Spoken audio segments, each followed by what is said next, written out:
A growing number of federal judges with lifetime appointments are giving up their seats so President Biden can fill them.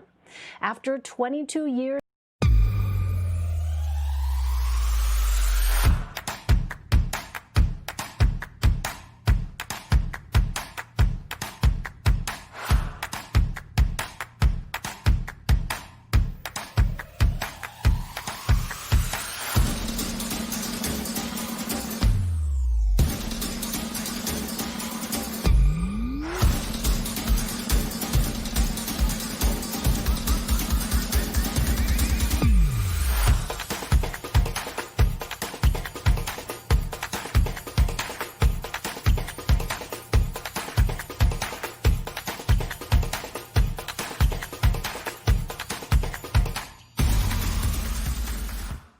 on the bench, one U.S. district judge in Michigan sent in her retirement notice just 90 minutes after he took office.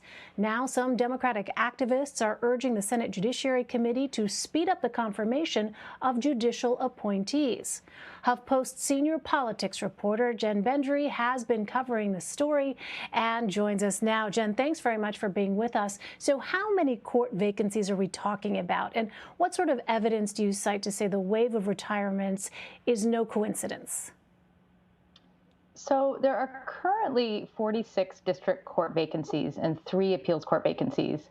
But what we're seeing alongside these vacancies is judges announcing retirements that are down the road. So, for example, since last Wednesday, when Biden was inaugurated, 5 federal judges have announced that they are resigning. And that comes after another 8, actually another 10 announced that they are resigning also since the election. So as of yesterday, 15 federal judges had announced that they were going to be resigning since Biden won.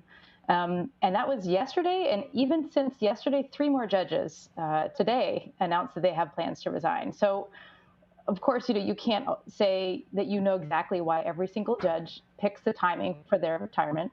But it is safe to say that given the timing of this wave happening right now, that there, at least for the most part, these judges have been waiting for Biden to become president in order to step down so that Biden could replace them and not Donald Trump. You know, it's interesting, though, Jen, because not all of the judges who are retiring were appointed by Democrats. So why would they retire with the president of the opposing party in office? Well, I think there's 2 parts to that. Judges that aren't Supreme Court justices don't necessarily wait for a president of the party, a president of the same party that nominated them to be in office when they decide to retire. But, I talked to some experts about this timing here, and I think it's also safe to say that, Trump was not the best ally to the federal court system. He routinely insulted federal judges when they didn't rule in his favor. He, doesn't respect the branches of government, as we've seen. So, I think, again, it's pretty fair to say that while most of the judges that have announced their retirement since Biden became president are Democratic appointees, the few that were George W. Bush appointees, it doesn't necessarily mean that it was because Trump left, but my sense is that the timing cannot be overlooked here. Why did they choose to announce their retirements within a week of Biden becoming president? And it's because they can rest assured that he will be replacing them, not Trump. Well, President Biden has been clear about his desire to undo the work of his predecessor. How does President Trump's impact on the nation's courts complicate that for President Biden? Well, Trump had a huge effect on the courts. In his 4 years in office, he put more than 230 federal judges onto the bench. And these are lifetime appointments. So that's done. This is arguably one of his greatest legacies, if not greatest. That's subjective, but a huge impact, on the courts because of Trump. If you want to do some comparison here, Obama in his first 4 years got 175 judges. George W. Bush got 206, and Clinton confirmed 204. So Trump is well above those. And the biggest reason he got so many through is because of one person, and that is Senate now Minority Leader Mitch McConnell, who made it his top priority in the Senate to put judges, as soon as the White House recommended a nominee, he took it up, sent it to the Judiciary Committee, rushed them through the committees, put them on the Senate floor, and voted them to confirmation. So it was a well-oiled pipeline that they just funneled these nominees through and put them on the courts. So Biden's challenge now is to not waste any time in getting his nominees recommended to him from senators from their home states where they have vacancies, put them up, formally nominate them, send them to the Senate, and then the Senate needs to get its wheels turning to get these nominees through the system. So it's a multi-stage effort to get judges confirmed, but the Biden administration has already signaled that they are very serious about moving on these and have made it very clear to Democrats in the Senate that they're ready to go. Yeah, so on that point, Jen, President Biden has not nominated any judges yet. Where is he exactly in that process, and what do we know about his potential picks?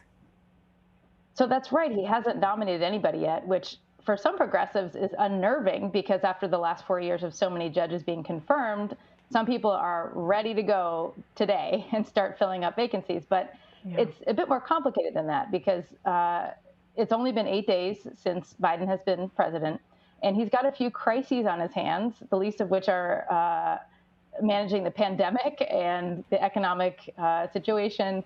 There's problems with white supremacist violence right now being threatened at the U.S. Capitol. So, he's got a few things on his plate, but a lot of the process for nominating judges happens behind the scenes. So I think that is happening now to the best of their ability, because don't forget that Joe Biden was the chairman of the Judiciary Committee. He was a longtime senator. He knows how this process works. And I think that he learned from a big mistake that even progressives will concede that Obama made with nominating judges, was that he was slow to start. And that hurt him later with not being able to fill more seats. So all things considered, I think behind the scenes, there's some pressure being put on Senate Democrats to start recommending people to the White House. But there's just so much happening right now, as anybody who's watched the news in the last week can see, that confirming judges might not be the most efficient thing to do in this moment. You talk about the pace and sort of this sense of urgency. You mentioned the pace of former President Obama's nominees. So some Democrats do want these nominees confirmed even before the president's justice team is in place. Is it because of those past lessons that they saw happen during the Obama administration why they are so insistent on the Biden administration acting with urgency now? Well, I think part of it is that Democrats historically have not been very good about confirming judges and about getting the public engaged in confirmation fights. And they just haven't. Republicans historically have been much more focused on confirming judges. So add that to the fact that the last 4 years that President Trump and Senate Majority Leader Mitch McConnell made a run on the courts and filled up so many seats.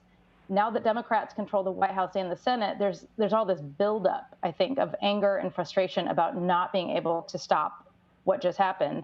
So they're ready. This is the moment. And, you don't see any nominees coming out yet. So there is this, I think, this angst about where are they?